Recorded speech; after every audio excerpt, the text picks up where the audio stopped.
Nous allons changer de chapitre et nous allons revenir à la partie 2 qui s'appelle Le vivant et son évolution. Commençons tout d'abord par des rappels. Rappel de 6e. Bon, vous savez déjà qu'il existe une certaine diversité dans le monde vivant, c'est ce qu'on appelle la biodiversité. On a travaillé dessus dans le chapitre 1 de cette partie. Vous devez normalement savoir reconnaître une espèce. Pour que deux êtres vivants fassent partie de la même espèce, il faut qu'ils se ressemblent.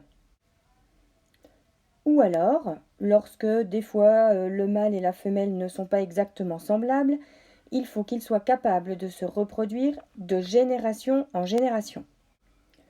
Vous avez appris à établir des parentés entre les espèces. Vous savez qu'on regroupe les êtres vivants en fonction des attributs qu'ils possèdent en commun. Dans ce cas, on a les poils et les 4 membres, et ces êtres vivants font partie du groupe des mammifères, comme nous d'ailleurs. Comme ils ont des attributs communs, ce sont des proches parents. Attention, on ne dit pas cousins, hein. Tout comme ces oiseaux qui sont proches parents puisqu'ils possèdent des attributs en commun qui sont les plumes, 4 membres, et oui, les ailes sont des membres.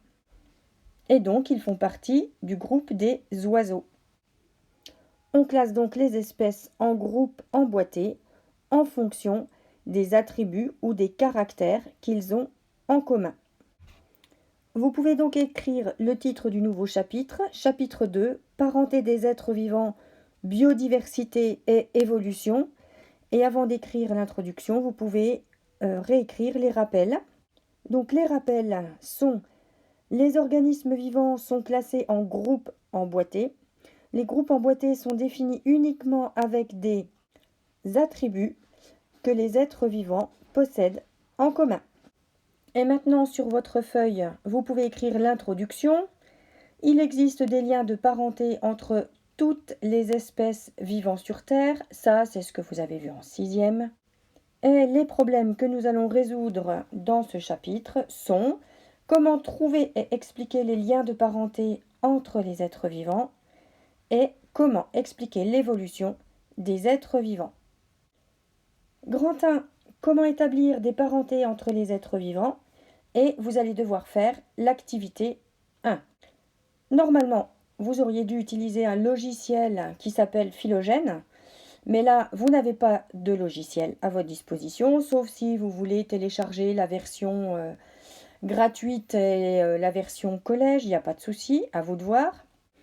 Mais sinon, je vous ai tout mis, les résultats que vous auriez dû obtenir avec le logiciel, et il ne vous reste plus qu'à répondre aux questions.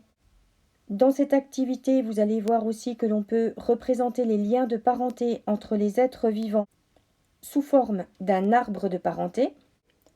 Première question, vous devez nommer les espèces partageant le caractère commun elle et nommer les espèces partageant le caractère commun doigt.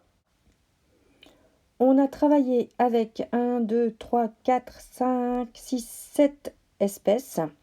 L'archéoptérix, le chat, le crocodile, le lézard, le mégazostrodon, le pigeon et le thon.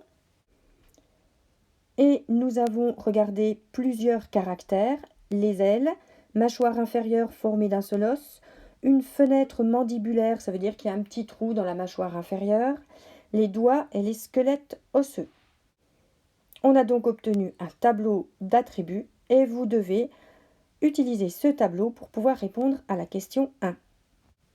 Vous pouvez aussi utiliser ce document qui représente les groupes emboîtés pour les différentes espèces. Question 2. Recopier et compléter l'arbre de parenté ci-dessous, donc c'est celui qui est dessiné. Vous devez noter le nom des 7 espèces sur les pointillés. Souligner les 2 espèces fossiles, c'est-à-dire celles qui ont disparu, et noter leur âge. Et enfin, indiquer les caractères nouveaux au bout des flèches, ici par exemple.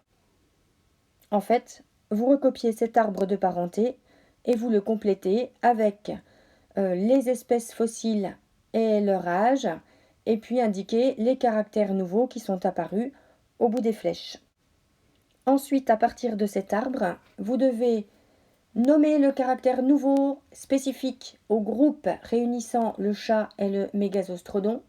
Pareil pour le groupe réunissant le crocodile, le pigeon et l'Archéoptérix.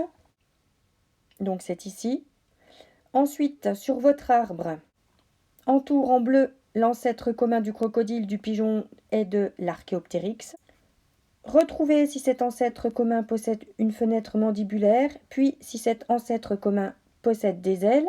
Aidez-vous du tableau et des groupes emboîtés aussi. Et enfin, dernière question, vous devez expliquer pourquoi les espèces fossiles ne sont pas des ancêtres des espèces actuelles. Et voilà pour cette première activité.